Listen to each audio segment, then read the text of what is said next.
Ani gw'obigamba? Anti kati nayo mukwano gwange awo yabadde. Gwoziwa? Yabadde ngambye nti kale wanaabagezezzaako n'afuna. Olimba Jordan kati mbulira ekituufu bw'oba wafuna omukazi gwoziwa nakyo nkimanye.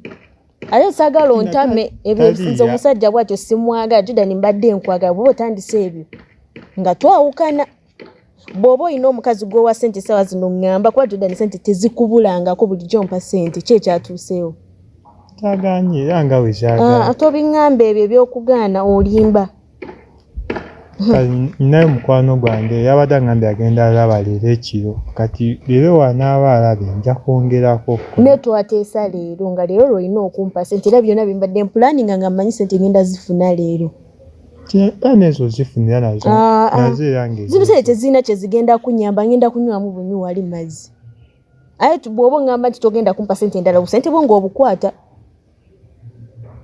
Kuba nzikutte mmanyi ogenda kunyongera endala. Kati nze zino nzitereka wa mirundi emeka gye naakakwata ssente bwe ziti. Naawe okimanyi zino ssente sizikwata. Kati kyekibaddewo ziizo kwata ssente zo. Kale zisigaze. Kwata ssente zo. Jordan kwata ssente zo. Zisigaze ngenda kwongerako. Nze singa gye ngenda zitereka. Owulira?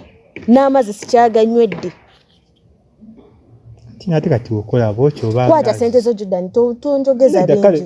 Kati nyongera mesaawa nyazo kangenda bansingizezaako. Ate Jordan ky'oba omanyi ezo ssente bwe zikulema toddamu okunkubira nga tukoma.